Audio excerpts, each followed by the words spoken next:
Hey everybody, I'm Allie Archer, and it has been a super long time since I've been here.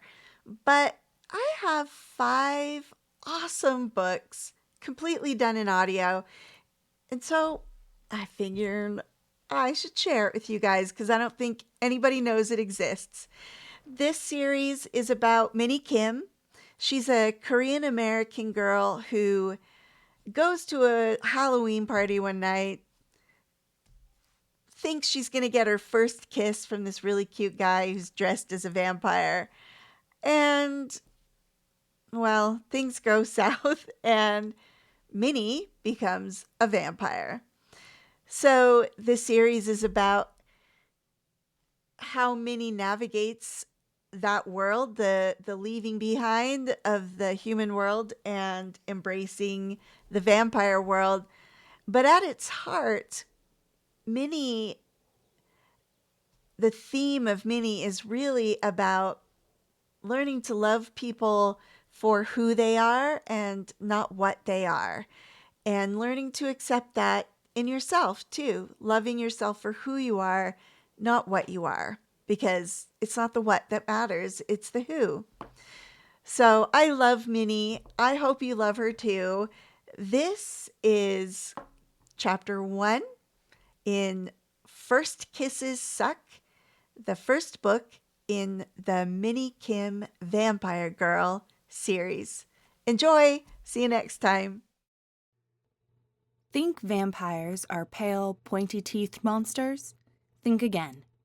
When the London vampires first revealed their identity, what surprised humans most was not that vampires exist, but that they have been living among them all along. Vampire legends have been told since the beginning of time and hold both truth and fiction.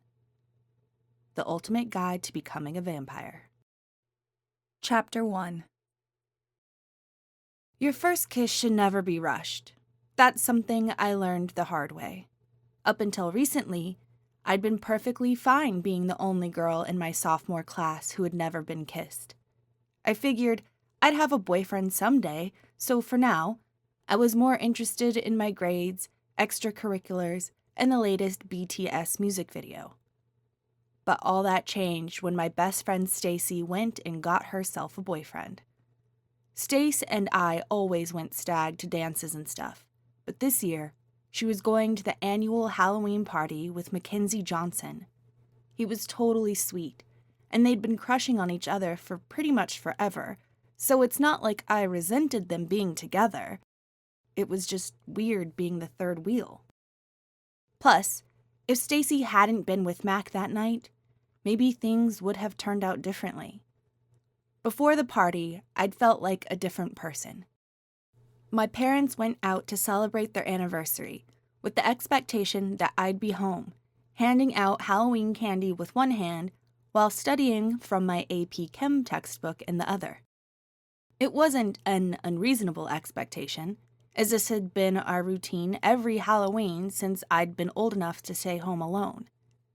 This time, though, they had no idea that the second they pulled out of the driveway, I left the bowl of candy on the porch, locked up, and ran across the street to Stacy's house. Miss Florence answered the door with a wide sweeping gesture with her green-painted pointy nail hand. "Hello, my Minnie," she said with a cackle that literally made the hair on my arms stand up. She was dressed in black from head to toe and had meticulously painted her skin green, including the ginormous hooked nose glued to her face. Elphaba? From Wicked?" I asked, knowing she'd make me sing along if I didn't guess. She responded by singing, "Defying Gravity." I pointed up the stairs as she launched into the second verse, and she nodded. I dashed up and down the hall to the last room on the left, where the door swung open just as I reached for the knob. Stacy grabbed my arm and yanked me inside. "I heard Mom singing and figured either you or trick-or-treaters were here, but I didn't see anyone going door to door yet." "Powers of deduction?" I asked, as I flopped onto her bed, burrowing a hole deep into the pile of clothes on top of it. Precisely, my dear Watson. Stacy was a Sherlock Holmes fanatic. She played the violin because of Sherlock. She named her cat Watson because of Sherlock. And for the 3rd year in a row, she was dressed up as, you guessed it, Sherlock Holmes.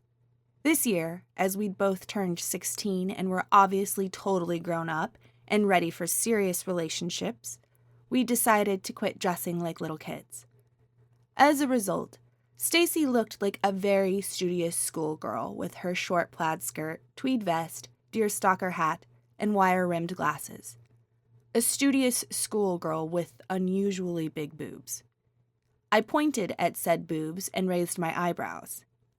Stacy dug into the pile beside me and withdrew a black bra. For you! I eyed the contraption warily. I only wear a bra so it isn't completely obvious that I'm the flattest girl on the planet.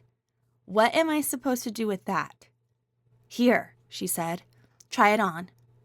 She pulled me to my feet and made a shooing motion, the bra dangling and bouncing from her fingers. Fine. I pulled my shirt up over my head and made quick work of the bra exchange. Stacy was definitely the dominant partner in our relationship. Even though we'd both agreed to be queen equally, as we'd gotten older, she'd gotten bolder, while I'd gotten not exactly shy or whatever, but definitely not as large and in charge as Stace. Plus, if I didn't do as she asked, she'd tickle me. Then things would really get ugly. At the moment, though, I was far too distracted to worry about Stacy. I was busy experiencing shock and awe over the miracle that had just happened with my body. I stumbled over the shoes scattered on the floor to get to Stacy's full-length mirror. Omo. Man, Stacy complained, flopping onto her bed. I thought for sure I'd get something more than, oh my gosh, out of you this time. One of these days, I'm actually going to get you to say more than one Korean word. Hey, I hardly know any. At least, I don't know any of the cool slang or whatever, and that's what you really want to know. Admit it. I gave her that I know you better than that look only best friends can give each other. Stacy sucked at languages. She just wanted to know how to swear in Korean so she could do it around grown-ups who'd never know any better. I love my Korean heritage, but the first time my parents and I had dinner with Stacy's family, all they'd done was say judgmental things about the Florences, right at their own dining room table, in their own house. It bugged me so much that I vowed to only speak English except for extreme situations, or to appease my parents, which was often an extreme situation. Also, seeing one's boobs magically transform into something worthy of being noticed was pretty darn extreme. I examined myself from every angle in the long mirror, still not quite believing my eyes. Seriously, Stace, this thing is like magic or something. Right? Stacy exclaimed. I knew you'd love it. Love them. She waggled her eyebrows toward my chest.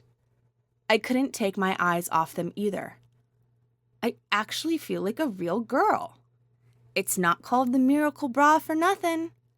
Stacy bounced up from the bed, gathering items with precision from her piles. I guess not. And you're not even going to grow a long nose or anything. We laughed at our dorky drama joke, while I continued to examine the bra. There was no hint of the balloons or socks or whatever magic made this baby work. I glanced back at her, and at her totally respectable cleavage. Is that what you're wearing? Stacy wasn't nearly as flat as me, but she'd never had boobs like that before. Yup.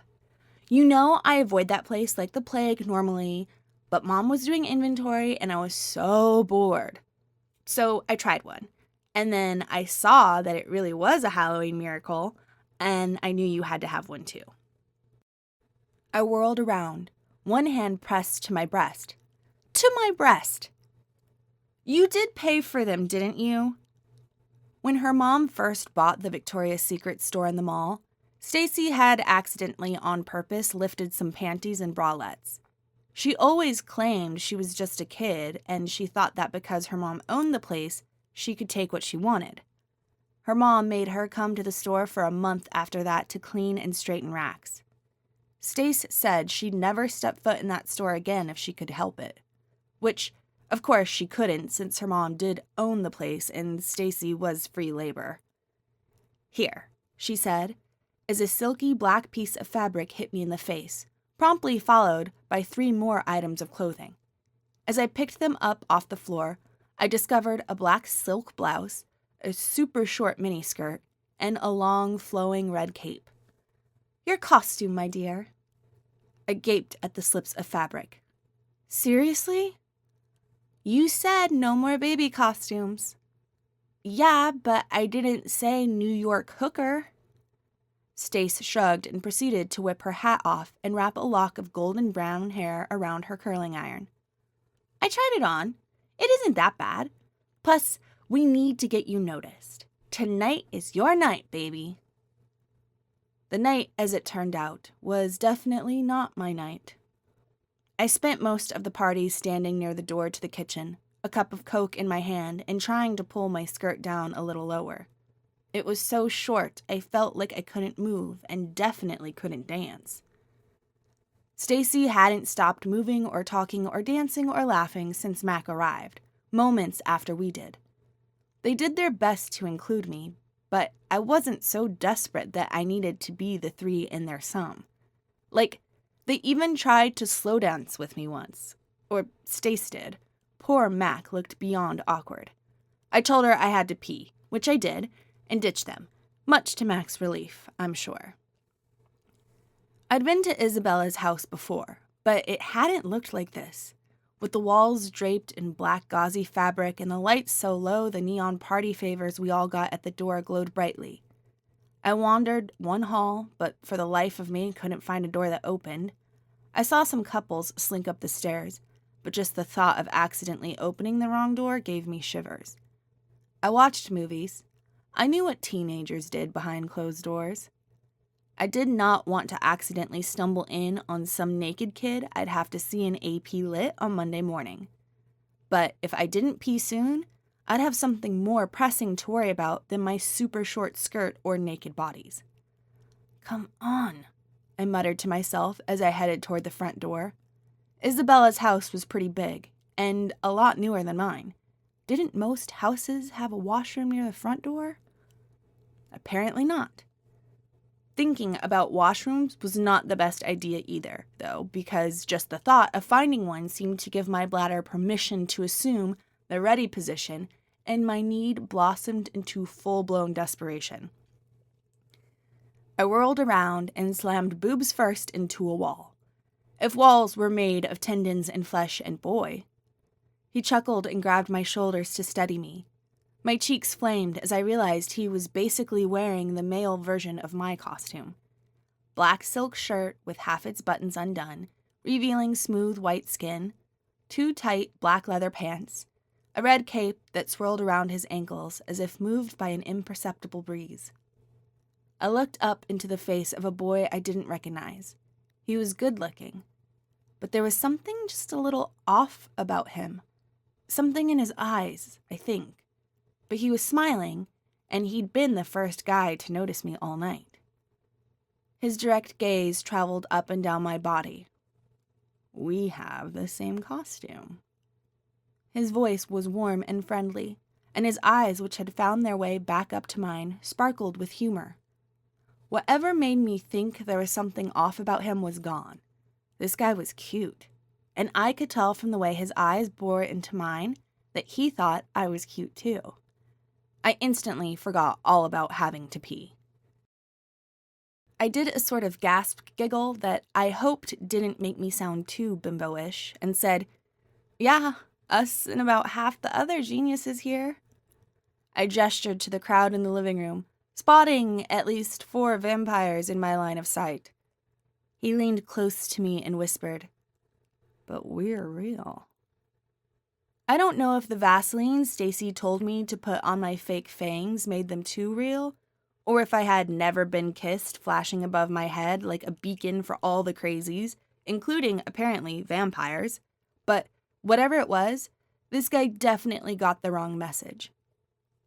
"Your fangs are so shiny," he said, inching his index finger toward my face. I thought he was going to touch them, but instead he placed his finger under my chin, tipping it upward. I jerked back, suddenly unsure of, well, everything. What was I doing? I didn't know this guy, and I wasn't that desperate for a kiss. Was I? "I need some air. Sorry." I ducked under the hand he raised to my face and proceeded to squeeze and push out past the people crowding the hall. Once outside, I drew in a long, deep breath. My mind instantly cleared, leaving me embarrassed about my behavior. He had been cute, and yeah, he'd been a little forward, but that's how things went at parties, right? I glanced back at the door and wondered if I should go back in and try to find him. A pack of trick-or-treaters ran past, screaming about candy and who was going to get the biggest haul. I smiled at them, remembering when Stace and I would trick-or-treat together. I was just about to go back in and find a darn bathroom, then find Stacy and Mac, when the door opened, and the almost kissed me guy stepped out. My cheeks immediately flared hot. "Look," I said, trying hard to look at him, without actually making eye contact. "I'm sorry I ran off on you like that. It's just that..." He moved in close. Too close, really, but I was frozen into indecision by the surprise and embarrassment of it. I felt awkward and unsure of myself, of him, of everything. His light brown eyes drew me toward him as surely as the rabbit hole drew in Alice, and I was totally and completely lost in those dreamy, honey-colored eyes. So lost that when his lips brushed tentatively against mine as if asking permission, I barely registered it. It wasn't until moments later, when he had me pinned against a porch post, and he bit my lip so hard it drew blood, that I screamed, "Get off me, get off me, get off me!" I shoved at his chest, actually getting him to move back a step. But the creep just grinned at me and dove in for the kill. Literally. I'm not done talking, sweet uncle, I'm